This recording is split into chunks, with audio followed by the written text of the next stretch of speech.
Hello, everyone, and hello, Ms. Jana. I always say I'm here with, and you say the friendly hypnotherapist, but I have to point out because this is super interesting.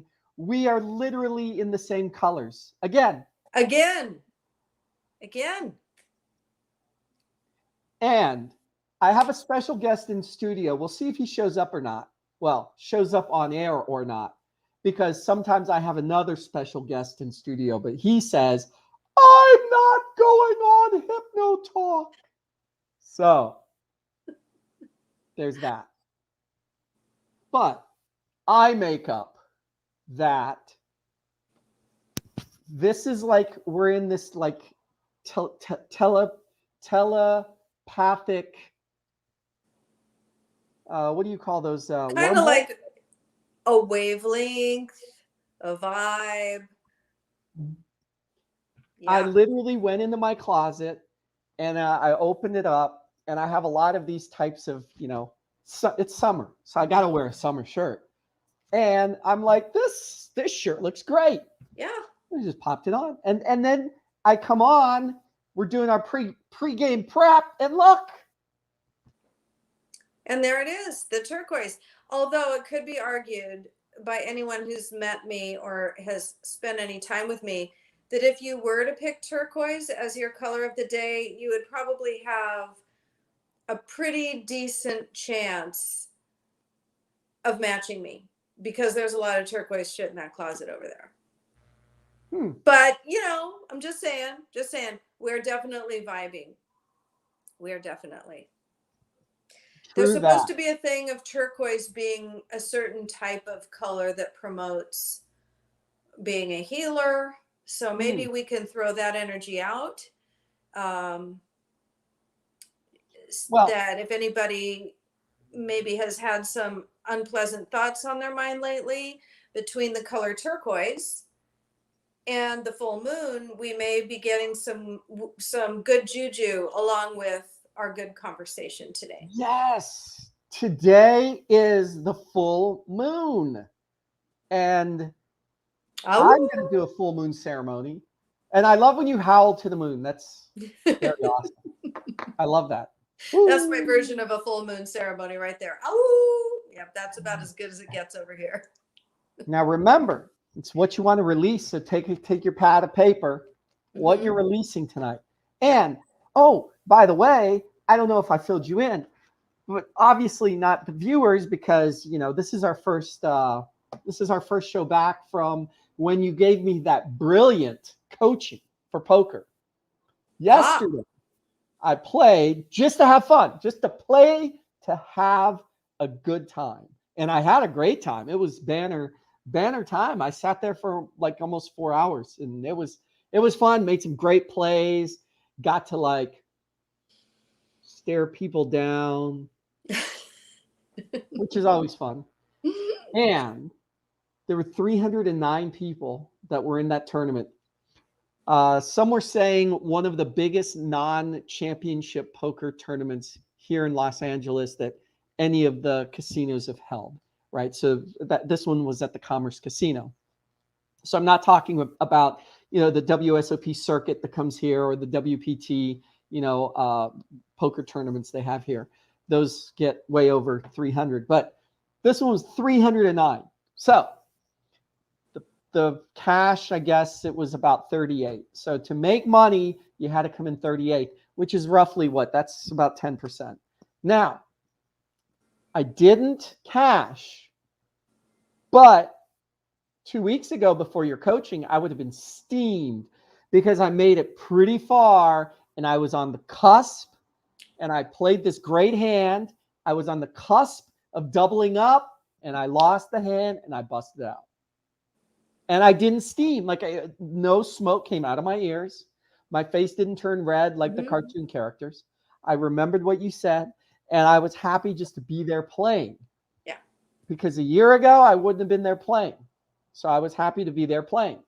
And that being said, I looked at all the great parts of my game that I actually set myself up.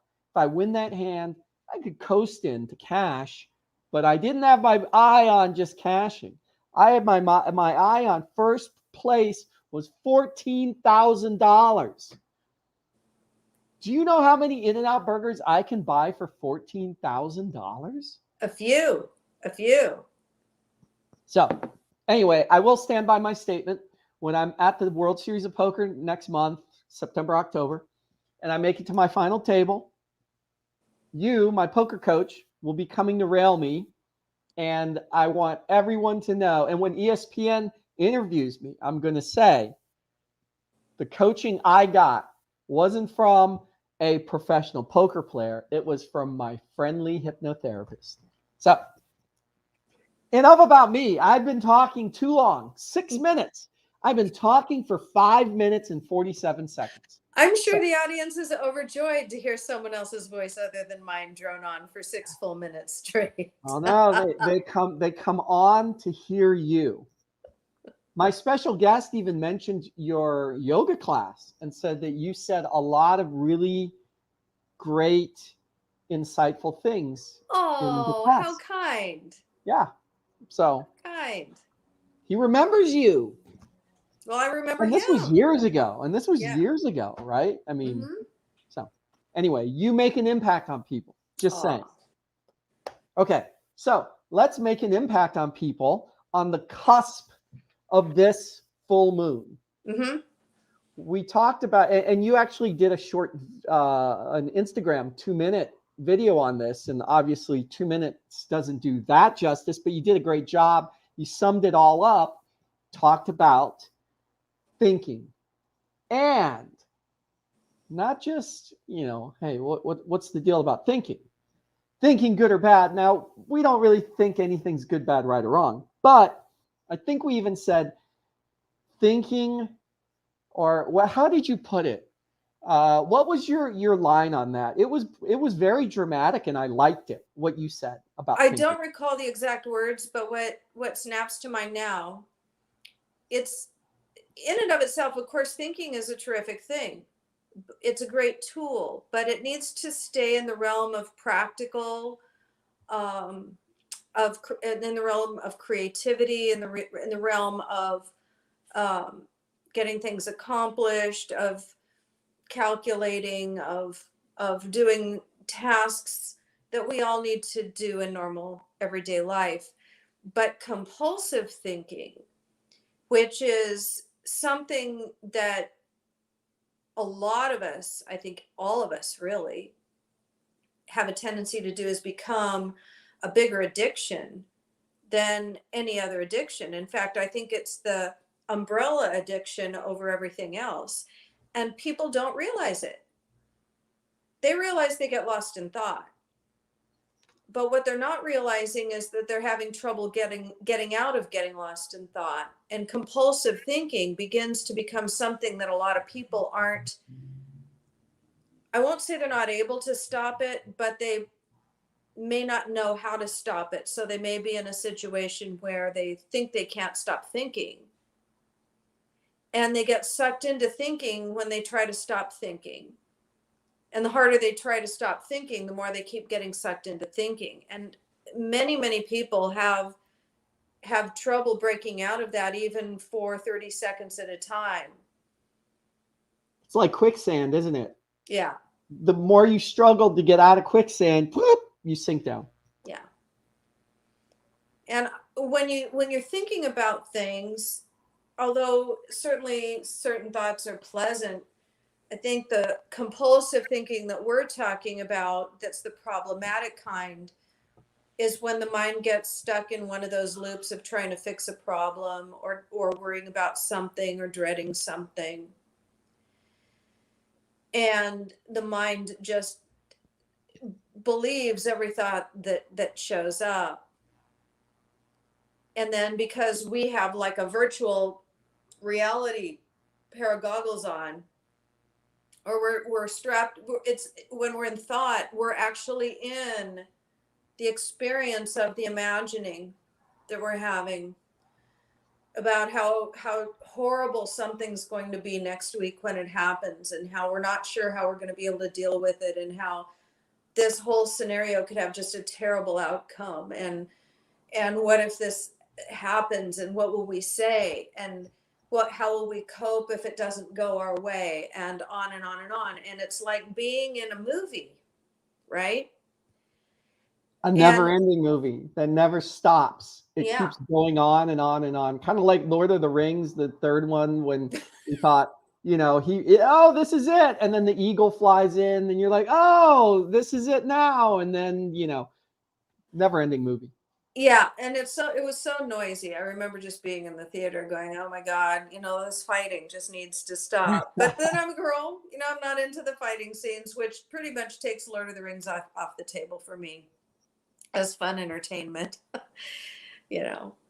And all But I those think, little creatures and stuff. You kind of like them though, right? They were friendly and fun. yeah, oh, And Frodo, oh, he's Frodo, he was cute. that little Hobbit guy. He's a great example of he went through transformation, didn't he? He did. Wow, we could use him as one of our movies, but Hmm. that could be good. Yes.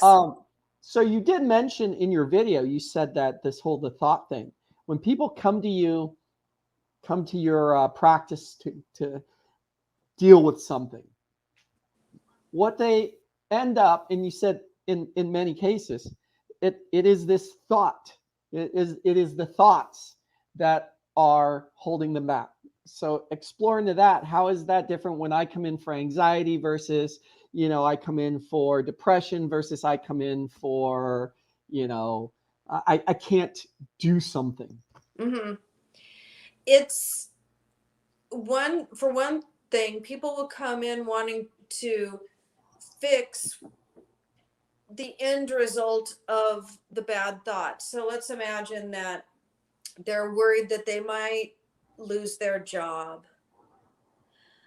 They want help being confident in their ability to apply for a new job or retain the job they've already got or something to that effect. And that's good. We do that. There's no problem with doing that.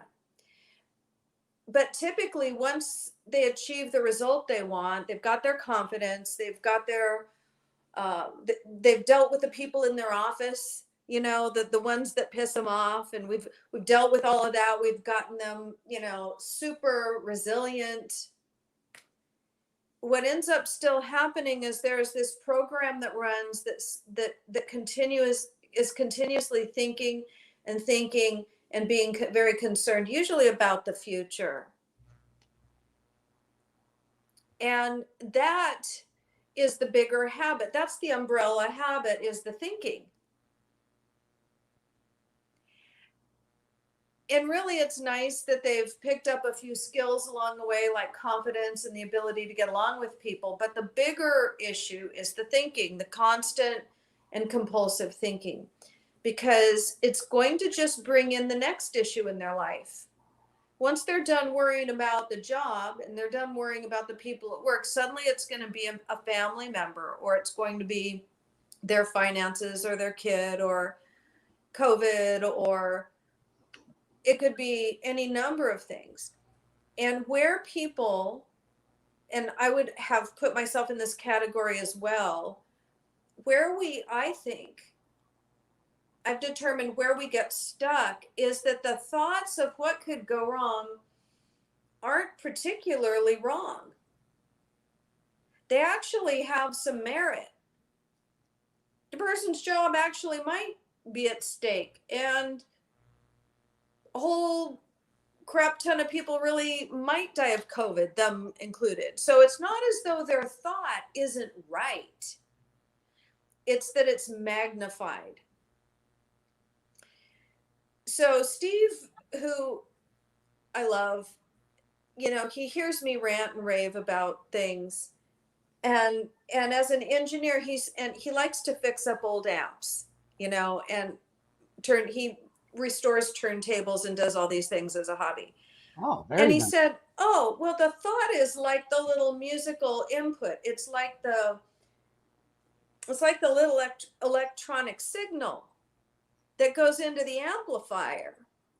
And then it booms out, the amplifier amplifies it, and then the people in the back of the stadium can hear it." And that's what the mind does with our thoughts. It's not that the little electronic signal of thought isn't a possibility. It's certainly a terrible negative possibility. but it becomes amplified through our human mind that likes to worry because it wants to keep us safe, remember, from predators. So it has a vested interest in worrying about what could go wrong. So it amplifies that little itty bitty potential, like a potentiality. You could even look at it like quantum mechanics, that there are this infinite number of potentialities, and all of them hold water. They could all happen. We just don't know which one will happen. But the mind tends to focus in on this one potentiality that it absolutely does not want to have happen. And it throws it through the amplifier, and then the brain won't stop thinking about it. And then we're in a virtual reality of what it feels like to have that horrible thing have happened already, and how sad we'll be, or how abandoned we'll be, or how vulnerable we'll be, or how horrible life will be. And I will hear clients say this all the time. And then if this happens, my life will be ruined. They'll say that. They'll say, if this one thing, could be anything, right? But the thing that they've amplified, if this happens, my life will be ruined. Now let's stop and say, let's all acknowledge that's a thinking error. That isn't the being. That isn't the wisdom. That isn't even the person. That's a thought. And when we start to address how, well, maybe your life won't really be over if that terrible thing occurs, that just adds evidence or more argument into the spiral of thinking. So it doesn't help. That's why their friends and loved ones can say, oh, your life really won't be ruined. You'll be fine. But they don't feel fine. They feel like their life will be ruined. But what's really powerful here is to go, the problem isn't the problem that's amplified, and whether the outcome will be this or that. The problem is that they've amplified a potential thing. And it's the amplification, which is the chronic thinking. That's the problem. And it can be really empowering to go, oh, it's an amplified thing. Now, when we notice that, the part that notices that is our aware presence. Because the mind doesn't give a shit. It's still going to say, yeah, but it would be really fucked up if that terrible thing happened and you need to keep thinking about it. That's what the mind will say. Okay? But the part that notices or even questions, is this an amplification? And when then you notice, let me see if I can stop thinking about it, and I'll train my attention elsewhere. I'll try to meditate, or I'll go take a yoga class, or I'll walk around the block, or I'll go work out, or I'll do something, right? And the thought still persists. Now we know it's an amplification. But the part that notices that there's an amplification isn't the part that's entrenched in the worrying and sifting through the details of how they might fix this terrible problem. The empowered part is the part that watches and notices that that's an amplification. And I'm going to get like gross right now. So, because you're a dude and you're not going to like what I'm going to say, but like, as a woman,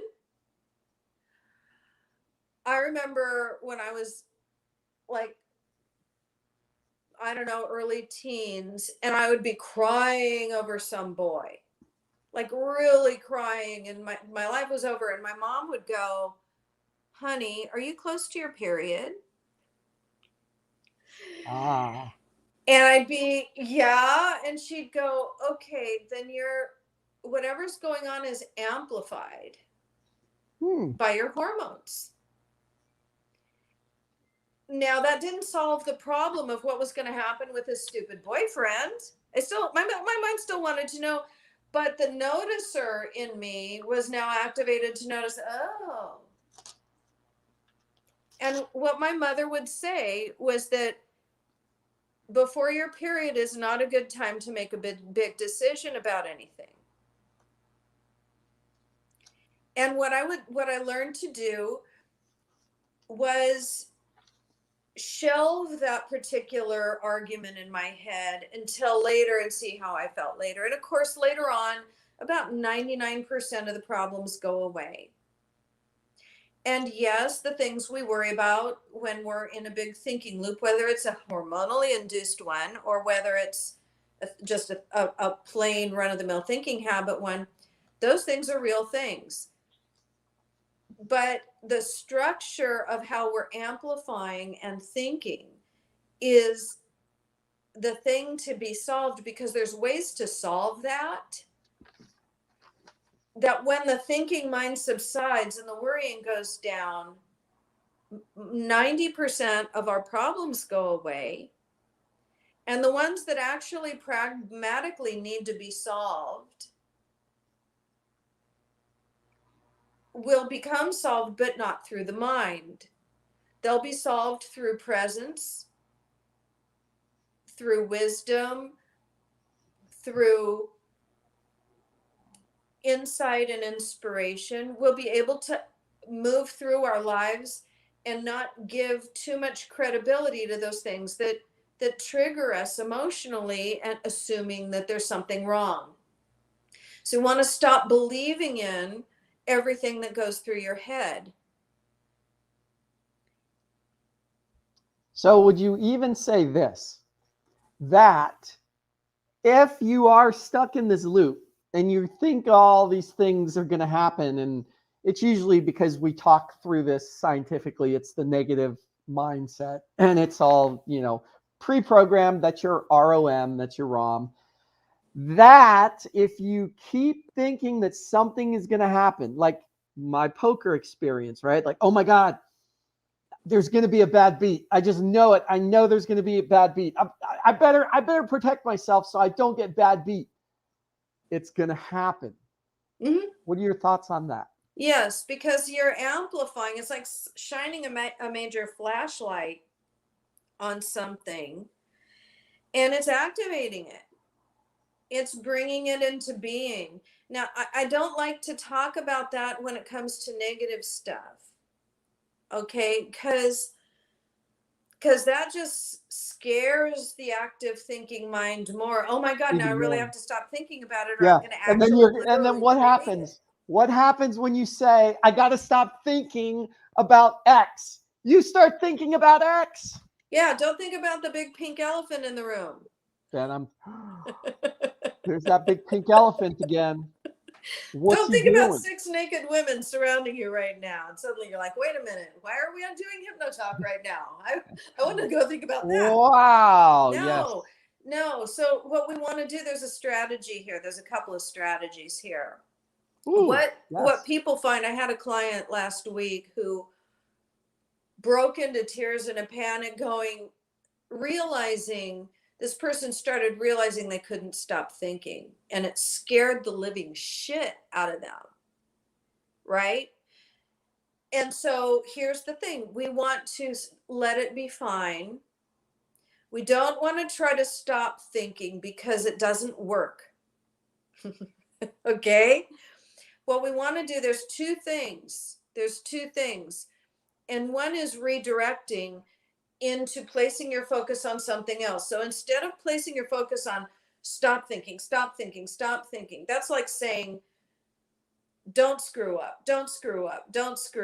or don't lose this poker hand, don't make a dumb mistake, blah, blah, Mm-hmm. So then we're amplifying. So we want to redirect our focus onto something else. And usually that needs, when we're in our head, it needs to be something that's in the material, real realm. I like to think of the tingling in my fingertips, and if you close your eyes, you can just feel very subtle. It tells you that there's maybe a little bit more warmth in your fingers than there is in the air surrounding your fingers. And we can start to feel what our fingertips feel like right now. And then you can begin to feel what the palms of your hands feel like right now. Now we're training our focus onto that. I had a client who did not want to focus on her breath. Breathing is a typical place where we tell people to place focus, but when that person is feeling panicky, they don't want to focus on their breath because then they think they're really having a heart attack. So I said, okay, let's focus on something else. Let's focus on the texture of whatever you're sitting on right now. Just rub it. Notice the fabric content or the texture. Begin to listen to the sounds in the room. And so people will then be able to slow their thinking for a few seconds, but most people then report that their thinking comes right back and they feel like a failure, and they're not. These things take some practice.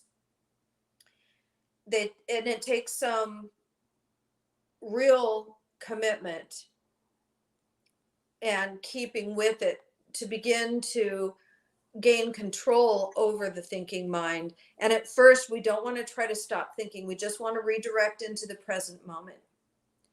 That's one. The second thing we want to do, because one of the things the mind is trying to hypnotize us into thinking about are all these terrible events that might happen. And the next thing is to surrender to the terrible events without indulging in thinking. So we want to surrender to the terrible events. They're not really terrible events. That's the spoiler alert. But we want to surrender to them in real time. In other words, we don't want to surrender to the future potential event that's being amplified, although we have to a little bit just to try to get the momentum of the thinking to slow down and let us focus on the present moment a little bit more. So if I'm terrified that, I don't know, think of something terrible.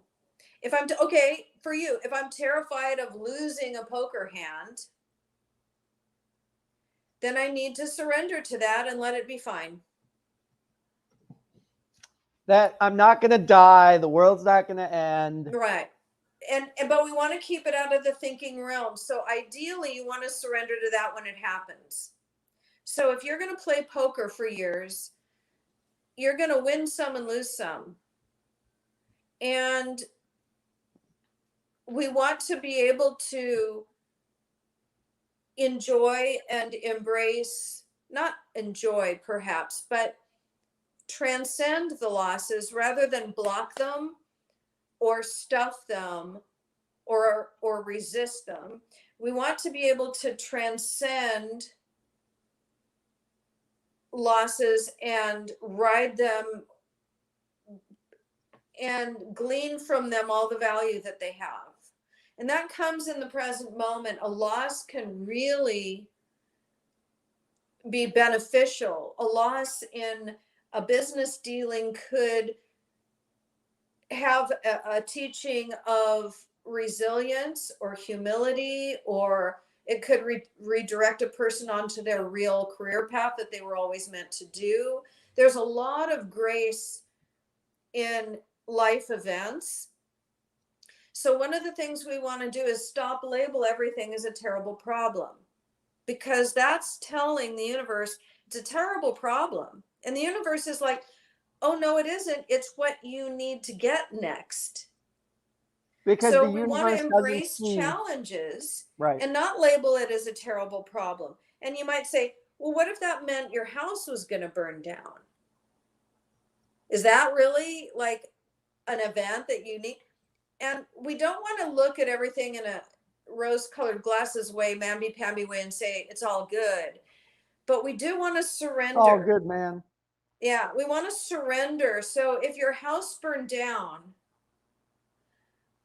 the best way to transcend that upset is to surrender to it. Now, during the course of the process of surrender, there could be some grief at losing the house, right? Or anger. Yeah, but we want to, if we surrender to it, we're allowing what actually is in the real realm, which is the present moment, we're allowing that to be. When we resist it and have an idea in our head that that can't happen, or that should not happen, or that's not acceptable, it actually becomes a negative focus, and we get it, we attract it because we're focused on it. So rather than, it's very common with law of attraction teachings, especially from, say, 5 years ago when I was doing a lot of law of attraction workshops, to draw an image on the whiteboard and have the thing that's not wanted on one end and the thing that is wanted on the other end. And I used to teach that we want to only focus on what's wanted. We don't want to focus on what's not wanted. But it's more than that. We're at the next level. That's so 5 years ago, you guys.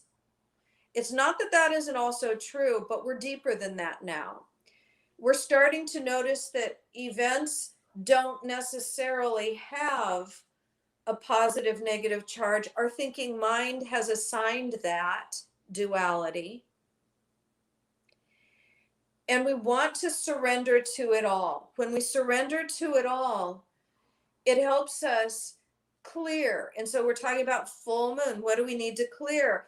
And it's our propensities to obsess about fill in the blank. And you could write a note. What am I obsessing about? Many different things. Yeah. Yeah. And even this full moon ceremony, right? Mm-hmm. A lot of people will write down what they want to release. Well, de facto, it is what they are obsessing about, what the mind is obsessing about, what I want to release. Mm-hmm. Well said. My third child, who is 24, exactly a week from tomorrow, is moving to Hawaii. He's not going to visit. He's going to live there, you guys. Woohoo! Good for him. Rocket. And so it's very easy to go, what's going to happen to our relationship now? It's very easy to go, how am I going to, what's our relationship? Are we going to be able to talk as much? Should I be freaking out? Should I be dreading every moment before he goes? Like, how I'm his mother. We do a lot of activities together. He's been swimming with me. He's gotten into surfing. We do a lot of shit together. And at his age, because he's older, he's not a teen anymore. We're like friends, you know? And it's a lot. So, but the mind is going into, oh no, this is bad. Spencer's leaving, blah, blah, blah. And that's the amplification. But if we can surrender and just allow that to be as it is, it just is as it is. It doesn't have a label. And the mind wants to slap a positive label on it. I'm going to think positively. This is only going to be good, blah, blah, blah, blah, blah. Well, that's also a bullshit story. If we want to go deeper. Now, first you might say, but Jana, you're supposed to hypnotize people into thinking positively. And I would say that was about 5 years ago. There's something much more fulfilling and much deeper and much better than any label. The peace and the joy. And I want to just reiterate the peace. And the feeling of security comes when we stop glomming on. Even if whether it's negative or positive, we stop the glomming. The glomming is this need for security. And it's not there, and it's never going to be there, and it could always change. And even if the person doesn't move away, they could die. And you know, it just goes on and on. And it's all fake. It's all thinking. This is all thinking. So surrender is a part of how to let it be. So we can plan to surrender the future, but we don't want to the mind is sneaky. It's going to have us start thinking about what it's going to look like to surrender that future thing. And then that's part of the thinking. Oh. So Too much presence is thinking. key. Presence is redirecting one's attention into this moment. Like for me, it's noticing the hot flash I'm having now.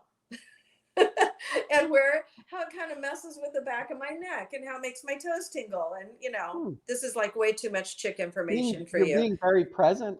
Yeah. But I'm surrendering to the hot flash I'm having now. I'm surrendering to the fact that the dog is looking at me funny out through the glass of the back door. He's like, why am I Oh, out here? I'm surrendering to the fact that I really need to trim that bush out in the yard. I'm surrendering to the fact that we're having this conversation and you're wearing what you're wearing. And I know that over there, or that way, Joe is somewhere off camera. I'm surrendering to yes. whatever it What's is he that's doing? here. I'm being here. And as I surrender whatever happens in the moment, I'm not in resistance. And when I'm not in resistance, I don't have to think. So we're not really getting the thinking to stop. We're getting the thing that fires the engine of thinking up to stop, which is the Yes. resistance that we And need to surrender. then once you do all that, it's all good, man. Yeah. I love it. I always consider for myself that when we're talking about these kind of airy topics, concepts like surrender, concepts like resistance, transcending, um, the being versus the doing, the I am self versus the ego. When we're talking about all this esoteric bullshit, it's better to have practical examples because Yeah. it's not weird if you can apply it to a specific situation. And you literally just walked us through everything that was going on right now for you right here. You Yeah. could have thought about all those things. What's that dog up to? Where's my chicken? Why is the hedge growing overgrown? What's happening here? Who's out there watching right now? Yeah. But no. And another great example with your son moving to Hawaii Mm-hmm. and the critical component being that you brought up, because a lot of people ask about this. It's not the bad. Some may even say the good, but see, it's a label. So I love that you said Mm-hmm. that it's not a good or bad. That's irrelevant to the whole thing. Mm-hmm. And we're surrendering to not knowing. Again, we're back to that topic of the unknown that I love so much, the Me uncertainty. So too. there's unknown, uncertainty, and insecurity. They're all kind of the same, right? I love all that. What kind of a close relationship are Spencer and I going to have once he moves to Hawaii? What's that going to look like? Guess what? There's no way to know that. Wait, There's no I way. see locomocos and pineapple smoothies in your future. Right. And I do too, quite frankly. So the positive is yes, I have just a ridiculous number of frequent flyer miles. So getting over there is going to be no problem at all. I'm going to definitely have some opportunities to travel. But, I thought you were you going know, to swim there. what if Spencer's plane crashes? So it doesn't, there's no for sure in any future scenario, right? So I Do just that. want to appreciate and be in this moment. And so we want to appreciate and love up the people that we're with now. And start to notice the thought of, oh, I enjoy these friends, but I really wish I was with that person right now. No, no. You want to surrender to what is always and choose what you've got.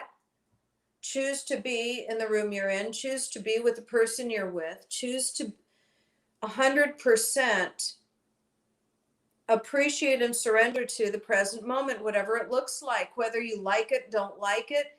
See if you can erase the labels and just surrender to it. And if you have a different goal, you still pursue those goals. This isn't about stopping your life. This is about stopping your mind, you know.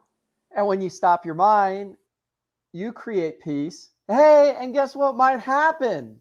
You create what you want in your life. Yeah. Maybe. I don't know. I make that up. Everything that you want to clear out, any energy that you want to clear out is surrendered when you just make a decision to surrender to that. Everything that stands between you and your goal, you want to surrender to that too.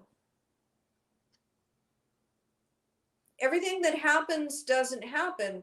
We want to surrender to that. And everything that happens, surrender to that. Yeah. It actually makes a lot of sense. We're not Like, talking woo here, people. We're not talking woo woo. This is like real legit stuff. And if you think, actually think through it, not loop think through it, makes good sense to me. yeah. And when the mind calms down, that feels very pleasant.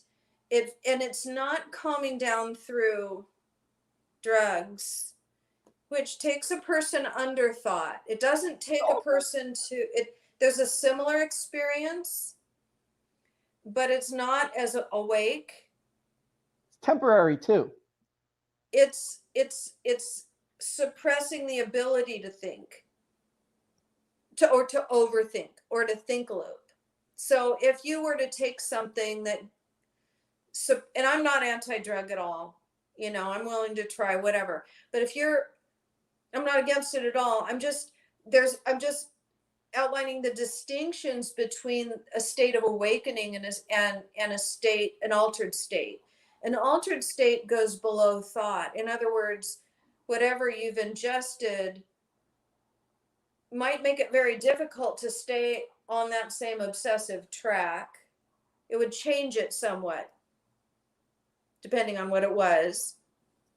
But if someone wanted to just peace out and just relax, I mean, for God's sake, I came of age in the 70s and Quaaludes were still around. And yes, you want to be pieced out? It was like in that scene in Wolf of Wall Street where he actually picked his leg up to put it in the car when he was driving home. Yeah. I remember I've never had a Quaalude. And I remember one night on Quaaludes, and I remember being very, very happy that day. That evening. I remember that was a good old time, and I was not worried about a thing. And so there was relief.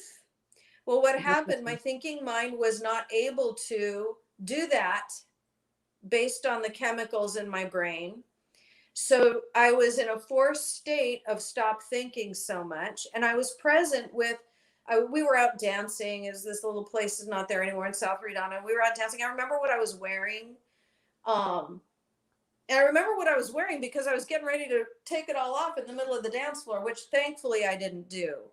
Or many, many people would have been traumatized that evening, ladies and gentlemen. But what else was in those Quaaludes? I don't know. Whatever, but it was a wild time. But those sorts of situations are heightened in a peaceful and happy way because of the lack of thought, the lack of future worrying that goes on, or past regret that's going on. People are in a forced state of presence, but they're in a chemically induced forced state of presence, which is a little bit like going below thought. Eckhart Tolle would call it being below thought. Whereas the ability to do this without the drug is a very alert, awake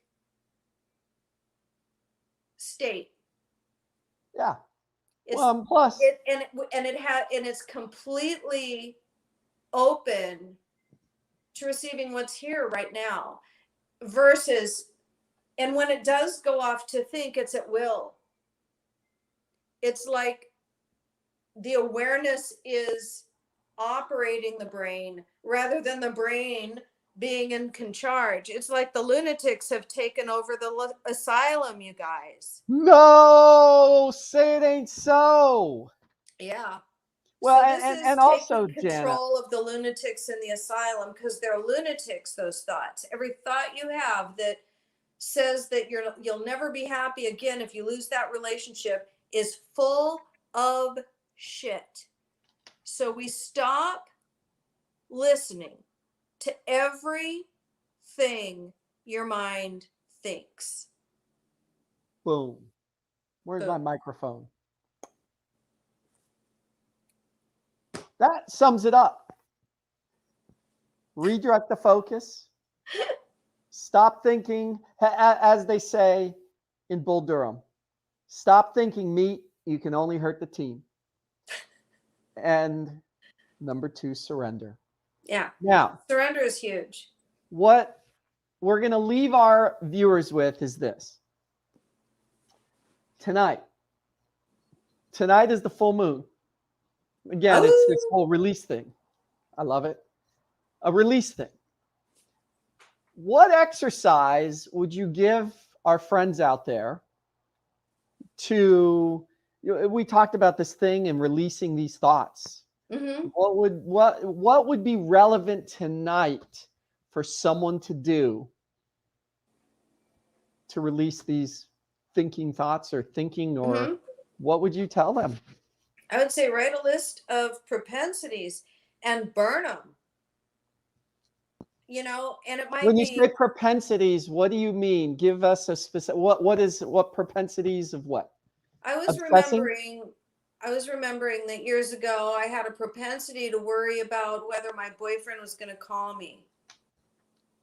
Or I had a propensity to worry about whether that relationship was going to end in marriage. Or I had a propensity to worry about whether I was going to get abandoned. Or I had a propensity to worry about what the fuck I should do with my mother, who was a basket case. Or I had a propensity to worry about whether or not Prince Charming was going to write in and sweep me off, and who was I going to marry. And I had propensity to worry about, what if I don't have enough money? What if I'm not good enough? Biggest propensity to focus on my stomach. And by that, I mean how many pounds I'd gained, what my waist measurement was, what the number on the scale was. Recently, I overcame that propensity. And it was very difficult to actually feel the clothing on my stomach. I had a negative association with it, as my brain would trigger thinking about what I should be eating instead, how much more I should be exercising, why the fuck was I getting fat again, what the hell, and blah, blah, blah, blah, blah. So it was a propensity to obsess about that. And just so I would have to surrender to my stomach. Now, this was not easy, because I had to feel what I had labeled as a fat stomach. I had to feel fat. So I would sit there and allow it to be. Surrender to it. My mind didn't like that, because my mind was only going to be happy when I lost a few more pounds. So people be aware that your mind is not going to be happy with this surrender thing. It's going to fight. Surrendering does not mean give up your goals of fitness. It doesn't mean lose 50 pounds if you need to lose 50 pounds. But surrendering means be with what is. And I had a tendency to panic every time my stomach, the skin of my stomach touching my clothing, felt a certain way. It's a very specific sensation that only I know about. And so then I used that feeling, that sensation, to transcend it. This is a body image issue, okay? But it could be argued that, yes, the scale does go up and down for me 10 or 15 pounds one way and then the other a lot. So the mind was like, oh, you do gain weight and lose weight. You should be at this weight. The doctor says you should be there. So the mind is continually justifying the obsession. If I'm obsessing about it, it needs to be written on the paper and burned. That's how you know.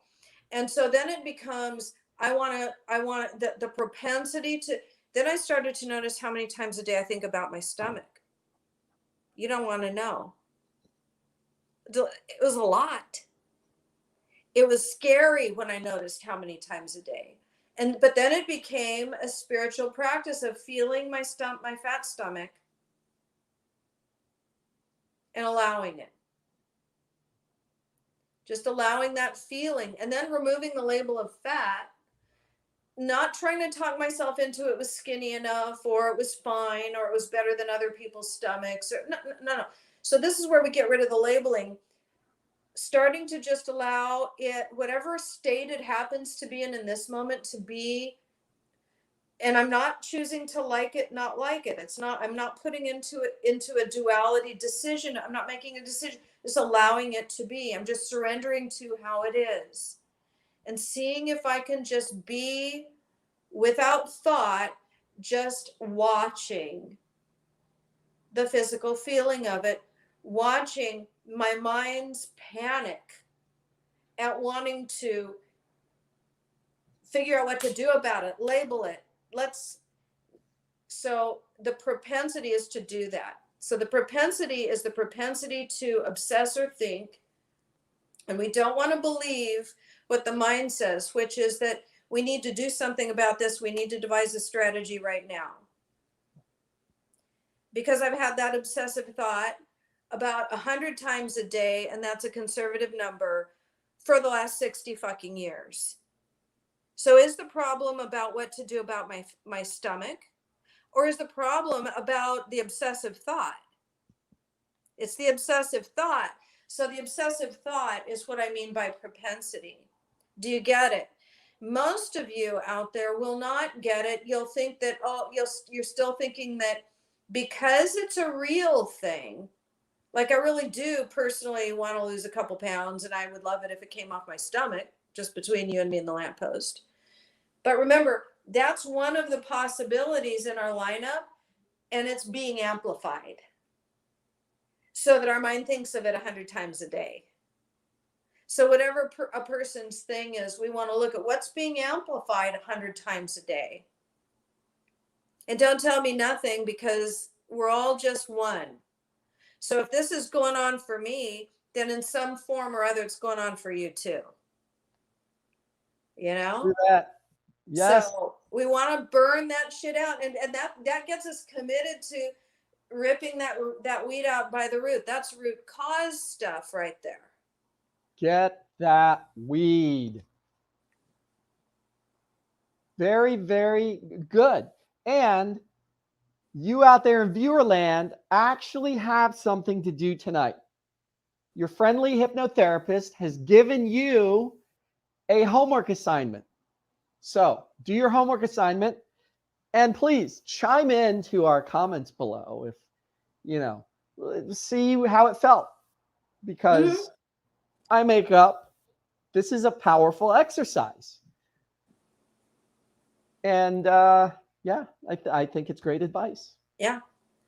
And we can overcome the value of overcoming these things comes as a happy surprise. So if we burn up these tendencies, we're basically committing, we're making a big commitment statement to the universe saying, I am sick and fucking tired of worrying about this bullshit now, and I'm not doing it anymore. And that's powerful.